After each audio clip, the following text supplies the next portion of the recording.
Bismillahirrahmanirrahim.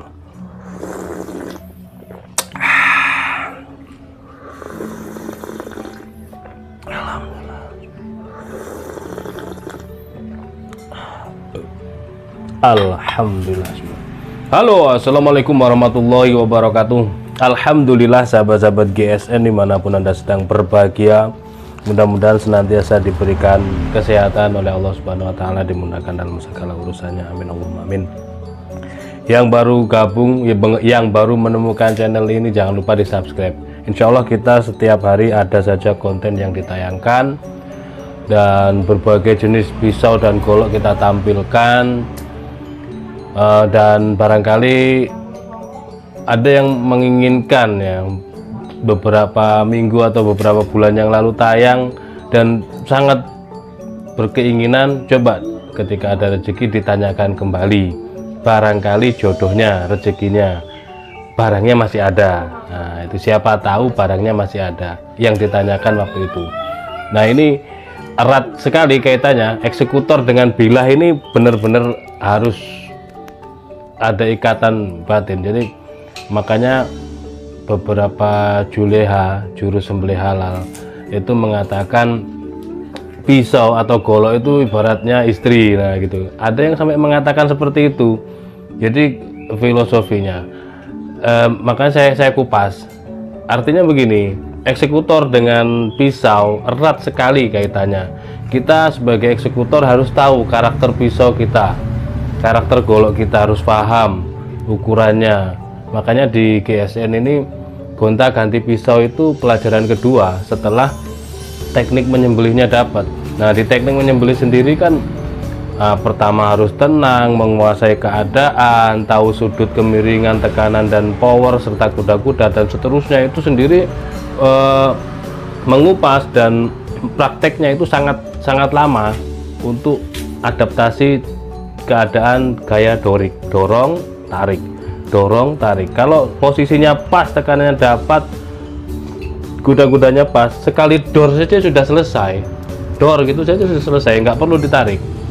Nah, kalau ditarik eman-eman atau sayang untuk mata bilahnya, karena mata bilah sembelihan itu sangat flat. Media yang digunakan semakin tipis untuk mengetesnya. Berbeda dengan untuk golok tebas, media yang digunakan semakin kuat, semakin keras, berarti mata bilahnya semakin konveks, semakin tidak tajam.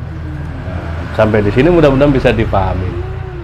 Jadi pesan saya yang selalu harus diingat-ingat adalah dicicil. Ini mulai hitungan nol kembali. Setelah Idul Adha itu hitungan nol kembali.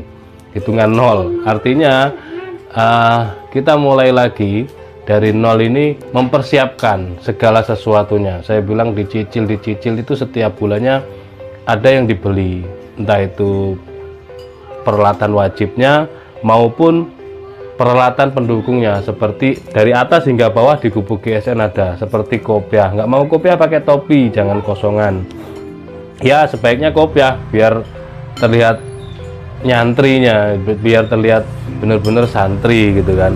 Terus ada hem, ada kaos, jaket pun kita ada, rompi ada, kaos berbagai desain ada, hem juga demikian, bahkan dikasih nama pun di dada sebelah kanan ada. Nanti desainnya tinggal menyesuaikan, dikomunikasikan dengan admin kami.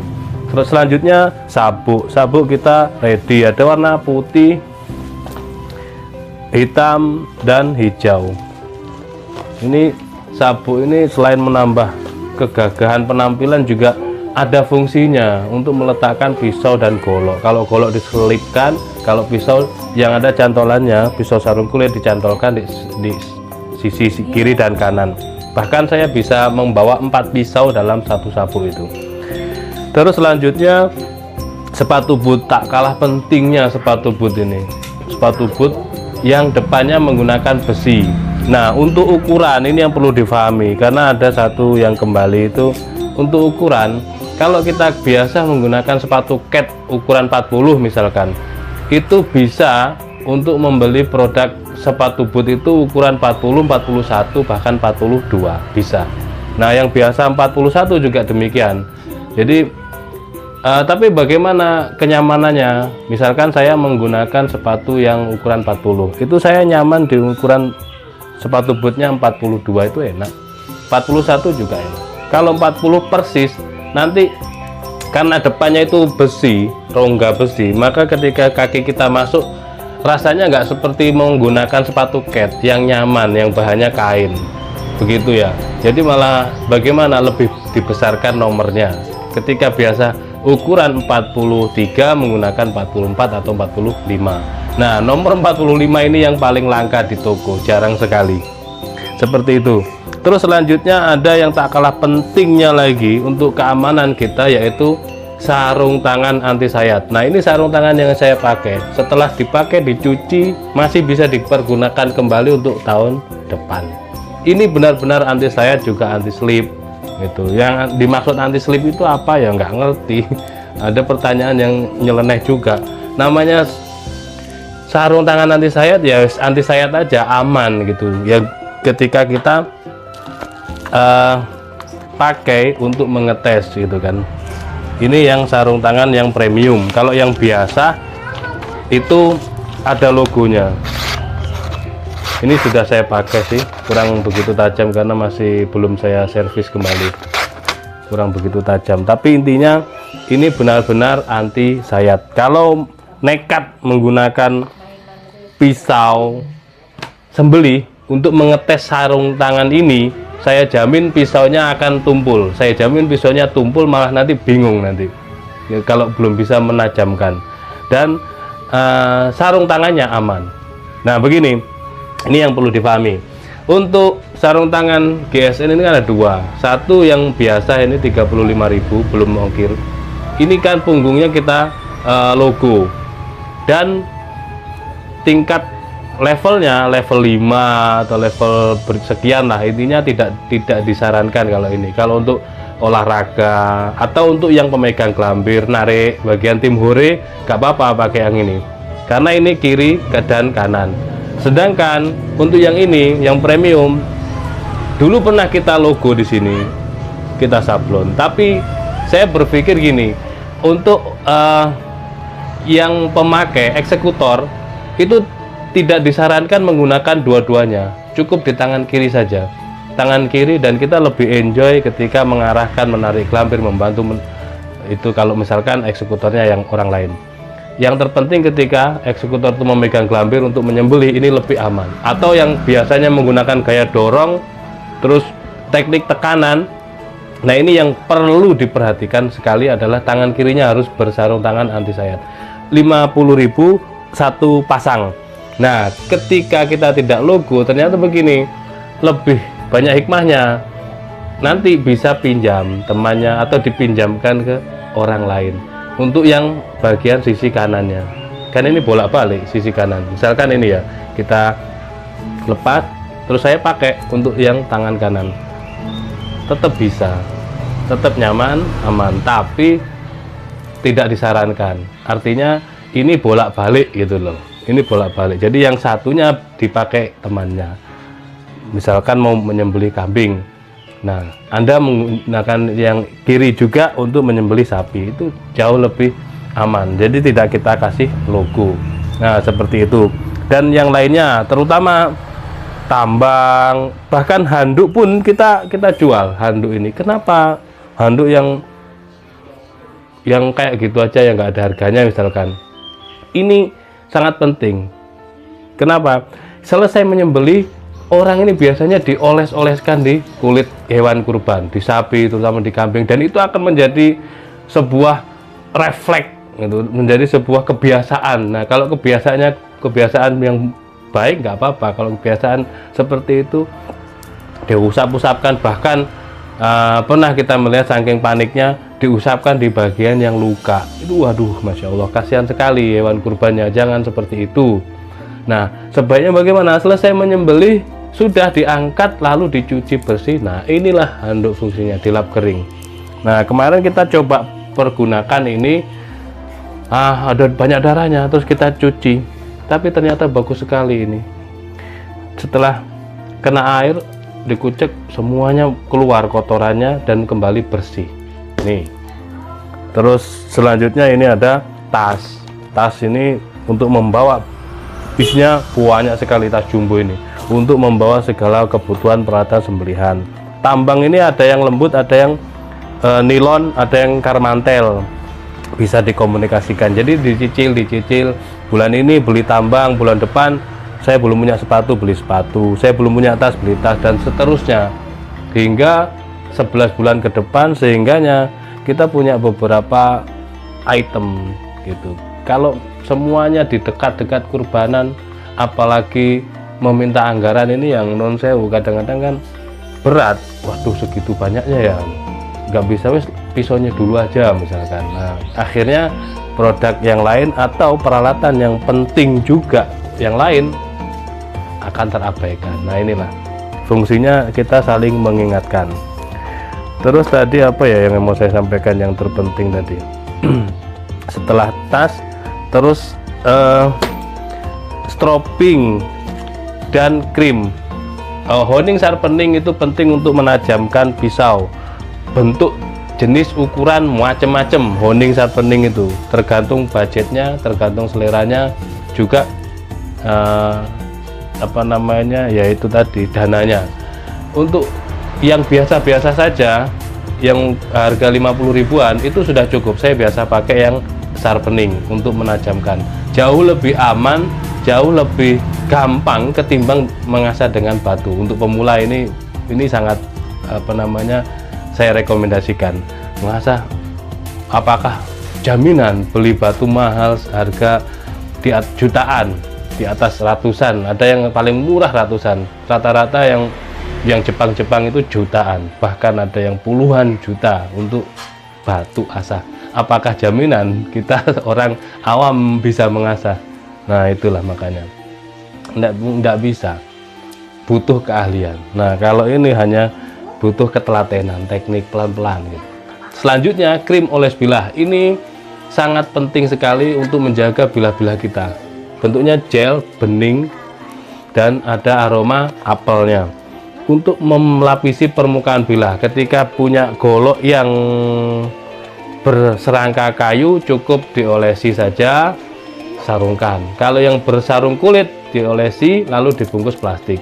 Ini sering sekali setiap konten saya sampaikan, karena yang men-skip video pas waktu ini nggak di-skip, alhamdulillah. Yang tidak men-skip sama sekali, alhamdulillah, semoga semakin berkah ilmunya.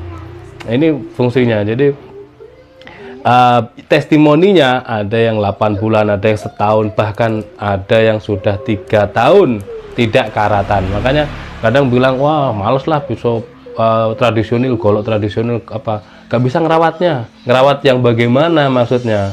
Takut karatan, pakai krim oles bilah, insya Allah aman. Oke, yang terpenting ini yang akan kita review singkat saja. 2 piece pisau sembelih cakep banget. Nah, diperhatikan untuk sarung kulitnya atas bawah berbeda kan. Yang bawah cakep, anyaman, jenis model anyaman. Yang atas seperti biasa ini, cakep ya. Untuk sarung kulitnya tebal, kita review satu persatu dulu. Dilengkapi dengan cantolan untuk ikat pinggang yang cukup lega, dan cetekan untuk pengaman bilah. Bentuk luarnya seperti ini, cakep loh ini. Cara bukanya ini diamankan, cetekan diamankan lalu ditarik. Kalau misalkan diikat pinggang ya bagaimana? Ya bisa, yang penting hati-hati, jangan panik. Satin serat bajanya cakep banget, bentuk bilahnya seperti ini. Handle-nya galih, sonokeling di sudut, pakai duralnya juga di sudut. Satinnya masya Allah. Ini materialnya baja HSS Ganefusa. Untuk detailnya di sini pakai Ricasso kecil, panjang bilahnya 25 sekian ya, masuk kategori 25 cm, jadi 25,2,3 itu. Untuk di pangkal terlebarnya 3,2 dan ketebalannya ini lumayan tebal, 4 mili, menipis, tapi rapi banget ini. Prosesnya sangat rapi banget, perhatikan. Nah ini cakep banget ini. Buat dorik enak, buat tarik juga enak. Kenapa? Karena duralnya tidak memanjang, tidak panjang. Ini pas langsung bilah.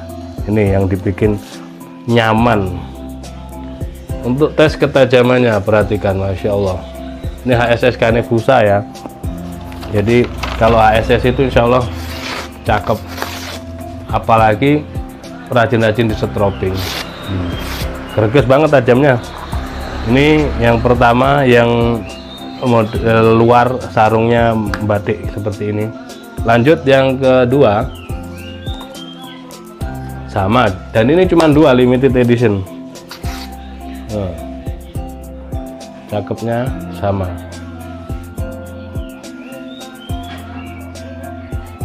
Ya. Galih sono keling.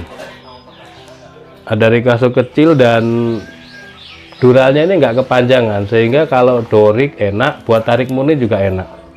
Kita ukur untuk panjangnya 25 cm, terlebar 3 cm, tapi lebih ya 3 cm itu. Terus untuk ketebalannya sama 4 milian. Set, tinggal ditajemin dengan, kalau di tisu kurang mulus seperti ini saya anggap kurang mulus seperti ini. Ini dengan cara di honing atau di sharpening ya. Cari honing, misalkan ini ada magnetnya. Nah gini, untuk memperhalus ketajaman. Biasanya terus saya lanjutkan dengan di setroping. Nah, semakin halus. Nah, waktunya, durasinya cukup panjang kalau kita membahas tentang mengasah singkat nantinya. Yang jelas ketajamannya kalau di kertas seperti ini. Next, kita nanti akan terus mengedukasi masyarakat luas, khususnya pemeran sembelihan, baik yang sudah tahunan maupun yang akan atau yang baru kemarin gitu. Kadang yang belum itu dia belum tertarik, belum merasa. Atau yang sudah lama itu juga begitu, tidak merasa. Yang tengah-tengah ini yang kadang-kadang saya baru tahun kemarin, saya baru 2 tahun. Nah, ini kebanyakan begitu. Ini, dan yang belum, yang akan diregenerasi ini itu belum merasa. Nah, yang lama, yang sudah puluhan tahun tidak merasa. Nah, ini makanya kita saling mengingatkan, bukan niat untuk menggurui. Mudah-mudahan bermanfaat apa yang sering saya sampaikan, dan mohon maaf bila mana ada salah-salah kata.